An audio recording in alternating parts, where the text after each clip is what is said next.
നമ്മൾ ഇന്ന് നോക്കുന്ന ടോപ്പിക്കിന്റെ പേരാണ് സിമ്പിൾ ഇൻഡെക്സിങ് മെക്കാനിസം. ഇപ്പോ നമ്മളിത് യൂസ് ചെയ്യുന്നത് ഇപ്പൊ നമ്മൾ ഗിയർ ഒക്കെ ഉണ്ടാക്കുന്ന ഒരു പ്രൊസീജിയർ, അത് മില്ലിംഗ് മെഷീനിൽ നമ്മൾ ഗിയർ ഒക്കെ ഉണ്ടാക്കാൻ പറ്റും എന്ന് നമ്മൾ നോക്കിയിരുന്നു. അപ്പോൾ അങ്ങനെയുള്ള സിറ്റുവേഷൻസിൽ ആ ഗിയറിന് നമ്പർ ഓഫ് ടീത്ത്, അതായത് എത്ര നമ്പർ ഓഫ് ടീത്ത് വേണം എന്നുള്ളതനുസരിച്ച് ആ എത്രയാണോ നമുക്ക് വേണ്ട നമ്പർ ഓഫ് ടീത്ത് അതിനെ ഈക്വൽ ആയിട്ട് ഡിവൈഡ് ചെയ്ത് വെക്കണം. അപ്പോ അതിന് വേണ്ടിയുള്ള ഒരു അതായത് വേഗം ഈസി ആയിട്ടും ആക്യുറേറ്റ് ആയിട്ടും ചെയ്യാൻ വേണ്ടിയിട്ടുള്ള ഒരു മെത്തേഡാണ് സിമ്പിൾ ഇൻഡെക്സിങ് മെക്കാനിസം. ഓക്കെ, അപ്പൊ ഇത് പറയുന്നതിന് മുമ്പ് ഇതിലെ പാർട്സുകളൊക്കെ ഒന്ന് നോക്കാം. ഇപ്പൊ ഇതിൽ മെയിൻ ആയിട്ടുള്ളത് ഒരു ഇൻഡെക്സിങ്, അതായത് ഇൻഡെക്സ് പ്ലേറ്റ് ഉണ്ട്. നിങ്ങളിവിടെ കാണുന്നുണ്ടാവും ഒരു റൗണ്ട് പ്ലേറ്റ്, അതിൽ കുറെ ഹോൾസ്, അതായത് ഈക്വൽ ഡിസ്റ്റൻസിൽ ഇതിൽ കുറെ ഹോൾസ് ഇട്ട് വെച്ചിട്ടുണ്ട്. അപ്പൊ അങ്ങനെ ഒരു പ്ലേറ്റിനെയാണ് നമ്മൾ ഇൻഡെക്സ് പ്ലേറ്റ് എന്ന് പറയുന്നത്. അതുപോലെ തന്നെ ഒരു ഇൻഡെക്സ് പിൻ ഇതിൽ കാണുന്നുണ്ട്, ഇൻഡെക്സ് പിൻ. അപ്പൊ ഇൻഡെക്സ് പിൻ ആണ് നമ്മൾ ഈ പറഞ്ഞ ഹോളുകളിൽ ഇൻസേർട്ട് ചെയ്യാൻ പറ്റുന്ന രീതിയിലുള്ള ഒരു പിന്നാണ് ഈ ഇൻഡെക്സ് പിൻ. ഓക്കെ, അതുപോലെ തന്നെ ഇൻഡെക്സ് ക്രാങ്ക് ഉണ്ട്, ഈ കാണുന്ന ആ ഭാഗം ഉണ്ടല്ലോ ക്രാങ്ക്. അപ്പോ അതായത് ഈ പിൻ ഈ ഹോളിൽ നിന്ന് എടുത്തിട്ട് നമുക്ക് ഇതിനെ യഥാക്രമം എത്രയാ വേണ്ടെന്ന് വെച്ചാൽ റൊട്ടേറ്റ് ചെയ്യാൻ പറ്റും.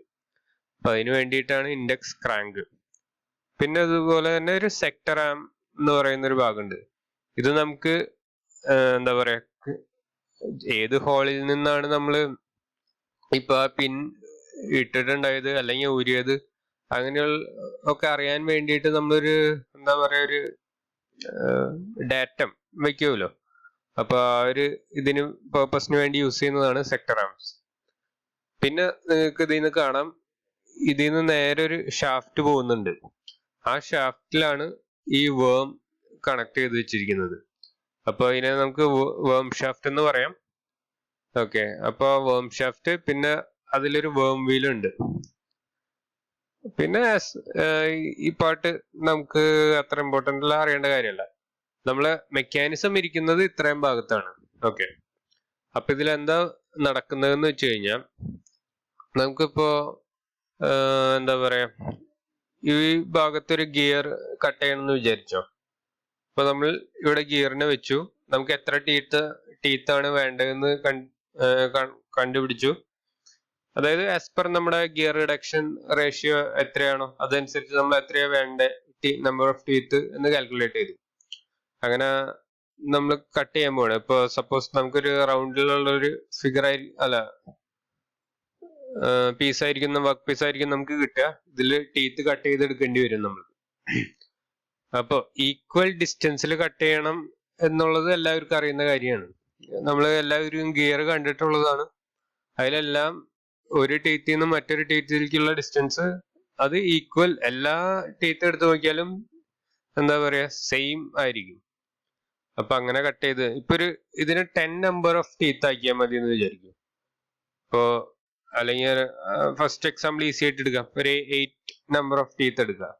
അപ്പൊ 8 നമ്പർ ഓഫ് ടീത്ത് എടുക്കുക എന്ന് പറഞ്ഞു കഴിഞ്ഞാൽ നമുക്ക് അറിയാം, എന്താ പറയാ, ഇതിനെ ഈക്വൽ 8 പാർട്സ് ആയിട്ട് നമുക്ക് ഡിവൈഡ് ചെയ്യാൻ പറ്റും. അപ്പോ ഒരു സ്പോട്ട് നമുക്ക് എക്സാക്ട് അറിയാൻ പറ്റും. ഓക്കെ, അങ്ങനെ ചില നമ്പർ ഓഫ് ടീത്ത് വരുമ്പോൾ നമുക്ക് എക്സാക്ട് ഡിവൈഡ് ചെയ്യാൻ പറ്റില്ല. അപ്പൊ അങ്ങനെയുള്ള സിറ്റുവേഷനിലാണ് നമുക്ക് ഇൻഡെക്സ് പ്ലേറ്റിന്റെ ഒക്കെ ആവശ്യം. അപ്പോ അത് പറയുന്നതിന് മുമ്പ് ഇതിലുള്ള ബേസിക് കാര്യങ്ങൾ പറഞ്ഞുതരാം. ഇപ്പോ ഈ പറയുന്ന ക്രാങ്കില് ഇൻഡെക്സ് പിൻ കണക്ട് ചെയ്തിട്ടുണ്ട്. അപ്പൊ ഈ ക്രാങ്ക് ഇങ്ങനെ റൊട്ടേറ്റ് ചെയ്യുന്നതിനനുസരിച്ച് ഈ ഷാഫ്റ്റ് റൊട്ടേറ്റ് ചെയ്യാൻ തുടങ്ങും. ഈ ക്രാങ്ക് ഒരു പ്രാവശ്യം റൊട്ടേറ്റ് ചെയ്തിട്ടുണ്ടെങ്കിൽ ഷാഫ്റ്റും ഒരു പ്രാവശ്യം റൊട്ടേറ്റ് ചെയ്യും. അതേസമയം തന്നെ ഈ വേം വീലും കുറച്ചൊന്ന് റൊട്ടേറ്റ് ചെയ്യാൻ തുടങ്ങും. കാരണം ഇത് ഒരു ഫുൾ റൊട്ടേഷൻ ചെയ്യുമ്പോൾ ഇതിൽ എത്ര നമ്പർ ഓഫ് ടീത്ത് ഉണ്ടോ അതനുസരിച്ചായിരിക്കും, അതായത് ആ ഒരു ഗിയർ റിഡക്ഷൻ റേഷ്യോ അനുസരിച്ചായിരിക്കും ഇത് റൊട്ടേറ്റ് ചെയ്യാൻ തുടങ്ങാം. ഓക്കെ, ജനറലി സിമ്പിൾ ഇൻഡെക്സിങ് മെക്കാനിസത്തിൽ വേം വീലിൽ നമുക്ക് 40 നമ്പർ ഓഫ് ടീത്ത് ആണ് ഉണ്ടാവുക. ജനറലി അങ്ങനെയാണ് ഉണ്ടാവാറ്. 40 number of teeth. അപ്പൊ അതിന്റെ അർത്ഥം എന്താന്ന് വെച്ച് കഴിഞ്ഞാൽ ഇപ്പോ ഇത് ഒരു കംപ്ലീറ്റ് റെവല്യൂഷൻ നടത്തി. അപ്പോ ഈ വേം ഒരു കംപ്ലീറ്റ് റെവല്യൂഷൻ നടത്തുന്നുണ്ട്. അപ്പോ ഇത് വേം വീല് തിരിയുന്നത് 1/40, അതായത് 40, ഇത് 40 ടൈംസ് റൊട്ടേറ്റ് ചെയ്താൽ മാത്രമേ ഈ വേം വീലിന് ഒരു കംപ്ലീറ്റ് റെവല്യൂഷൻ തീർക്കാൻ പറ്റുള്ളൂ. ഓക്കെ, ആ ഒരു കോൺസെപ്റ്റ് ആണ് നിങ്ങൾ മനസ്സിലാക്കേണ്ടത്. അപ്പൊ അതിന്റെ മീനിങ് എന്താന്ന് പറഞ്ഞു കഴിഞ്ഞാൽ ഈ പറയുന്ന ക്രാങ്ക്, അതായത് ഇൻഡെക്സ് ക്രാങ്ക് ഒരു പ്രാവശ്യം റൊട്ടേറ്റ് ചെയ്യുമ്പോൾ ഈ വേം വീല് 1/40 ടൈംസ് റൊട്ടേറ്റ് ചെയ്യും.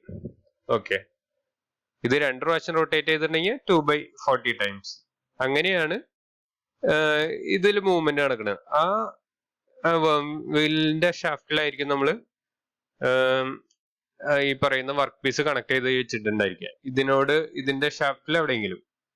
ഓക്കെ, അപ്പോ ഈ വേം വീലിനെ നമ്മൾ ഈക്വൽ ആയിട്ട് ഡിവൈഡ് ചെയ്യാൻ, ഈക്വൽ ആയിട്ട് തിരിക്കുന്നതാണ് നമ്മുടെ പർപ്പസ്. അപ്പോ നമ്മൾ ആദ്യം പറഞ്ഞ എക്സാമ്പിൾ എന്ന് പറഞ്ഞാൽ ഒരു 8 നമ്പർ ഓഫ് ടീത്ത് എടുക്കാന്ന് വിചാരിക്കാം. അപ്പൊ നമുക്ക് 8 ടീത്ത് കിട്ടണമെങ്കിൽ നമുക്കറിയാം ഇതില് എവിടേക്കാ വരുന്നുണ്ടാവുന്നത്. അപ്പൊ 1 2 3 4 5 6 7 8. ഈ ഒരു കറക്റ്റ് ഈക്വൽ ഡിസ്റ്റൻസ് വരുന്ന രീതിയിലായിരിക്കും ടീത്ത് വരിക എന്ന് നമുക്ക് അറിയാം. ഓക്കെ, അത് ഇതിലെങ്ങനെയാ കിട്ടുക എന്ന് വെച്ച് കഴിഞ്ഞാൽ ഇപ്പൊ എത്ര നമ്പർ ഓഫ് ടീത്ത് ആണോ നമുക്ക് വേണ്ടത് അതിനെ ഇപ്പൊ 40, അതായത് 40 പ്രാവശ്യം 40 ടീത്ത് ഇതിലുണ്ട്. അപ്പൊ എന്താ പറയാ, 40 പ്രാവശ്യം തിരിച്ചാലാണ് ഇതൊരു കംപ്ലീറ്റ് റെവല്യൂഷൻ തീരുക. അപ്പൊ നമ്മൾ 8 നമ്പർ ഓഫ് ടീത്ത് ആണ് വേണ്ടതെന്ന് ഉണ്ടെങ്കിൽ അതായത് നമുക്ക് ജനറൽ ആയിട്ട് എടുക്കാം. Suppose n number of teeth ആണ് നമുക്ക് വേണ്ടതെന്നുണ്ടെങ്കിൽ നമുക്ക് തിരിക്കേണ്ട റൊട്ടേഷന്റെ അളവ് കിട്ടാൻ വേണ്ടിയിട്ടാണ്. അപ്പൊ 40/n എന്നുള്ളതാണ് ജനറൽ ഫോർമുല. ഓക്കെ, ഇതാണ് ഇമ്പോർട്ടൻറ്റ്. അപ്പൊ 8 നമ്പർ ഓഫ് ടീത്ത് ആണ് നമുക്ക് വേണ്ടതെന്നുണ്ടെങ്കിൽ നമുക്ക് കണ്ടുപിടിക്കാം. ഇപ്പൊ 40/8, അതായത് എത്രയാ വന്നെ, 5 അല്ല വന്നെ. അപ്പൊ ഈ 5ന്റെ മീനിങ് എന്താന്ന് വെച്ച് കഴിഞ്ഞാൽ ഇപ്പൊ ഒരു ഫിക്സഡ് പൊസിഷനിൽ വെച്ചു നമ്മൾ ഈ ഒരു ഭാഗം മില്ല് ചെയ്തു. അങ്ങനെ ഇവിടെ ഒരു ടീത്ത് നമ്മൾ ക്രിയേറ്റ് ചെയ്തു. ഓക്കെ, പിന്നെ ഈ പറയുന്ന ഈ ഇൻഡെക്സ് ക്രാങ്ക് 5 പ്രാവശ്യം റൊട്ടേറ്റ് ചെയ്യുക. ഓക്കെ, 5 പ്രാവശ്യം റൊട്ടേറ്റ് ചെയ്തിട്ട് കാണുന്ന ഇതേ പൊസിഷനിൽ കാണുന്ന ഹോളിൽ ഇടുക. ഓക്കെ, 5 പ്രാവശ്യം ഇത് റൊട്ടേറ്റ് ചെയ്യുമ്പോൾ ഇത് ഒരു 5 പ്രാവശ്യം റൊട്ടേറ്റ് ചെയ്തിട്ടുണ്ടാവും. അപ്പോ ഈ പറയുന്ന വേം വീല് 5/40 അത്രയും റൊട്ടേറ്റ് ചെയ്തിട്ടുണ്ടായിരിക്കും.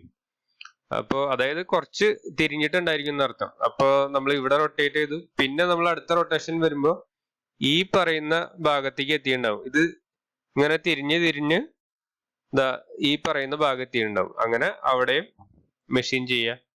അങ്ങനെ ആ മെഷീൻ ചെയ്ത് കഴിഞ്ഞാൽ വീണ്ടും 5 പ്രാവശ്യം റൊട്ടേറ്റ് ചെയ്യുക, എന്നിട്ട് വീണ്ടും മെഷീൻ ചെയ്യുക. അപ്പൊ ഈ ഭാഗത്ത് ഉണ്ടാവും. അങ്ങനെ എന്താ പറയാ, ഒരു കംപ്ലീറ്റ് സൈക്കിള് തീർക്കുക.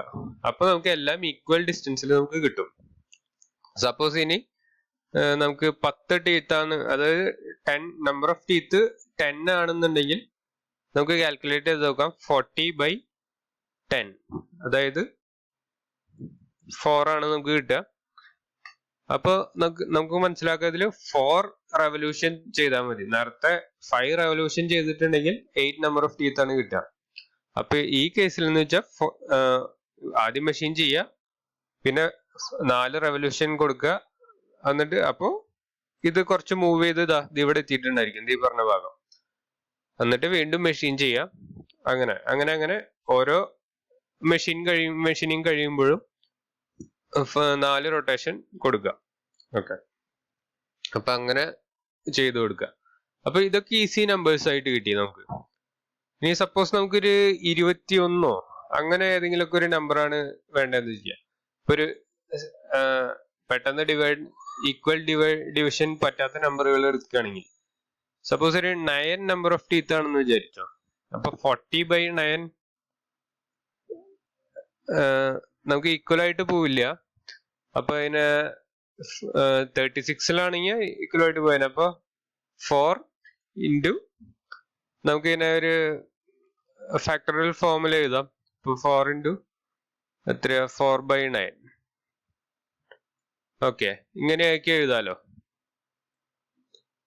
അപ്പൊ ഇതിന്റെ അർത്ഥം 4 റെവല്യൂഷനും പ്ലസ് അതിന്റെ കൂടെ തന്നെ 4/9 എന്നുള്ള ഒരു പാർട്ടും കൂടി മൂവ് ചെയ്യണം. 4 റെവല്യൂഷൻ ചെയ്തിട്ടുണ്ടെങ്കിൽ കറക്റ്റ് ഈ പറയുന്ന ഹോളിലായിരിക്കും കിടക്കുക. അതിന്റെ കൂടെ തന്നെ കുറച്ച് നമ്പർ ഓഫ് ഹോൾസിൽ, അതായത് എത്ര ഹോൾ ഉണ്ടോ അതിന്റെ 4/9 പാർട്ട് കൂടി ഇടണം. അപ്പൊ അതിന് വേണ്ടിയിട്ട് നമ്മൾ ഇൻഡെക്സ് പ്ലേറ്റുകൾ ഒരു സ്റ്റാൻഡേർഡ് ആയിട്ടാണ് നമ്മൾ ഉണ്ടാക്കുക. ഇപ്പോ അതെങ്ങനെയാന്ന് വെച്ച് കഴിഞ്ഞാൽ ഇതാണ് ഒരു ഇൻഡെക്സ് പ്ലേറ്റ് എങ്കിൽ ഇപ്പൊ ഈക്വൽ നമ്പർ ഓഫ് ഈക്വൽ ഡിസ്റ്റൻസിൽ കുറെ ഹോൾസ് ഉണ്ടായിരിക്കും എന്ന് പറഞ്ഞു. ഇപ്പൊ കുറച്ച് സ്റ്റാൻഡേർഡ് നമ്പർ ഓഫ് ഹോൾസ് ഉള്ള പ്ലേറ്റുകൾ ഓൾറെഡി ഉണ്ട്. അപ്പൊ പല ആവശ്യത്തിനായിട്ട് നമ്മൾ യൂസ് ചെയ്യുന്നുണ്ട്. ചിലപ്പോ ഇതൊരു 21 നമ്പറുള്ള ഹോൾസ് ആയിരിക്കും. അതായത് നമ്മളൊരു 20 എടുക്കുക. അപ്പൊ ഇതിന്റെ ഉള്ളില് ഇതുപോലെ തന്നെ ഈക്വൽ ഡിസ്റ്റൻസിൽ കുറെ ഹോളുകൾ ഉണ്ട്. അതിന് ചിലപ്പോ 18 ആയിരിക്കും നമ്പർ ഓഫ് ഹോൾസ് ഉണ്ടാവുക. അപ്പൊ അങ്ങനെ അതൊരു സ്റ്റാൻഡേർഡ് ആയിട്ട് ഉണ്ടാവും. അപ്പൊ നമ്മൾ ചെയ്യേണ്ടത് എന്താന്ന് വെച്ച് കഴിഞ്ഞാൽ ഇപ്പൊ 4 റെവല്യൂഷൻ ഇപ്പൊ 9 ആണ് നമ്മൾ ഡിനോമിനേറ്റർ വന്നത്. അപ്പൊ ഈ 9ന്റെ നമ്പർ ഇല്ലെങ്കിൽ തന്നെ നമ്മൾ ഇതിനെ 4/9 നമുക്ക് എന്താ പറയാ 8/18 എന്നും എഴുതാലോ. ഓക്കെ, അപ്പൊ 18 നമ്പർ ഓഫ് ഹോൾസ് ഇതുപോലെയുള്ള ഒരു പ്ലേറ്റ് നമ്മൾ എടുക്കുക. അപ്പൊ 18 നമ്പർ ഓഫ് ഹോൾസ് ഉള്ള പ്ലേറ്റ് എടുത്തിട്ട് അതില് ഈ 4 പ്രാവശ്യം നമ്മൾ ചെയ്തു. അതിന്റെ കൂടെ തന്നെ അതിന്റെ പിന്നെ 8ാമത്തെ ഹോൾ ഇടുക. ഇപ്പൊ സപ്പോസ് ഈ കാണിച്ചു വെച്ചിരിക്കുന്ന ഇതില്, അതായത് ഇതിന്റെ ഔട്ടർ മോസ്റ്റ് നമ്പർ ഓഫ് ഹോൾസിന്റെ എണ്ണം 18 ആണെന്ന് വിചാരിക്കുക. സപ്പോസ് 18 ആണെന്ന് വിചാരിക്കാം. അപ്പൊ 18 ആണെങ്കിൽ നമ്മൾ ഇവിടെ ഒരു ഹോൾ ഉണ്ടായിരുന്നു, ഇതിവിടെ ഒരു ഹോൾ ഉണ്ട്. ആ ഹോളിലാണ് നമ്മൾ ഇട്ട് വെച്ചിരിക്കുന്നത്. അപ്പൊ അവിടുന്ന് ഒരു പ്രാവശ്യം റൊട്ടേറ്റ് ചെയ്തു. നമ്മളിപ്പോ പറയുന്നത് 9, അതായത് നമ്പർ ഓഫ് ടീത്ത് 9 ഉണ്ടാക്കാൻ വേണ്ടിയിട്ടാണ് കേട്ടോ. അപ്പൊ ഒരു പ്രാവശ്യം റൊട്ടേറ്റ് ചെയ്തു, വീണ്ടും ചെയ്തു, അങ്ങനെ ചെയ്തു, ഒരു പ്രാവശ്യം കൂടി ചെയ്തു. അങ്ങനെ 4 പ്രാവശ്യം ഇവിടെ എത്തി. പിന്നെ നമുക്കറിയാം 4/9 എന്ന പാർട്ട് കൂടി കൂടുതൽ എക്സ്ട്രാ മൂവ് ചെയ്യേണ്ടതുണ്ട്. അപ്പൊ ഇവിടെ നിന്ന് 1 2 3 4 5 6 7 8 ഈ ഹോളിലായിരിക്കണം പിന്നെ നമ്മൾ ഈ ക്രാങ്ക് പിൻ ഇടേണ്ടത്, ഇൻഡെക്സ് പിൻ ഇടേണ്ടത്. അപ്പോ ഇപ്പൊ ഇതിലാണ് ഇട്ടേന്ന് നമ്മൾ പറഞ്ഞല്ലോ. ഓക്കെ, അങ്ങനെയാണ് മെഷീൻ ചെയ്യേണ്ടത്. അപ്പൊ അതിനനുസരിച്ച് ഈക്വൽ ആയിട്ട് ഇവിടെ മൂവ് ചെയ്തോളൂ. അപ്പോ ഇങ്ങനെ ഇടുമ്പോ നമുക്ക് ഏത് ഹോളിലാണ് നമ്മൾ പ്രീവിയസ്ലി ഇട്ടുണ്ടായി എന്നൊരു ഡൗട്ട് വരും. അപ്പൊ അത് എപ്പോഴും മനസ്സിലാക്കാൻ വേണ്ടിയിട്ടാണ് ഈ സെക്ടർ ആംസ് ഇവിടെ ഉണ്ട്. അത് നമുക്ക് ഏത് ഹോളിലായിരുന്നു വേണ്ടേ, ഇനി നെക്സ്റ്റ് ഹോൾ ഏതാ വേണ്ടേ എന്നുള്ള രീതിയിൽ അത് മൂവ് ചെയ്ത് വെക്കാൻ പറ്റും. ഓക്കെ, അപ്പൊ ഇത് കഴിഞ്ഞു. ഇനി നെക്സ്റ്റ് ടീത്ത് മെഷീൻ ചെയ്യുമ്പോ ഇപ്പൊ ഇവിടുന്ന് 1 2 3 4 അങ്ങനെ 4 പ്രാവശ്യം കഴിഞ്ഞു. അവിടുന്ന് 8ാമത്തേലായിരിക്കും നമ്മൾ ഇടേണ്ടത്. ഇത് 1 2 3 4 5 6 7 8, അതായത് ഈ ഒരു ഹോളിൽ തന്നെ ആയിരിക്കും ഇടേണ്ടത്. ഓക്കെ, അപ്പൊ അങ്ങനെയാണ് നമ്മൾ ഈക്വൽ നമ്പർ ഓഫ് ഡിവിഷനിൽ ഗിയർ കട്ട് ചെയ്യുക. അപ്പൊ ഈ കാണുന്ന ഈ അറേഞ്ച്മെന്റ് ആണ് സിമ്പിൾ ഇൻഡെക്സിങ് മെക്കാനിസം എന്ന് പറയുന്നത്.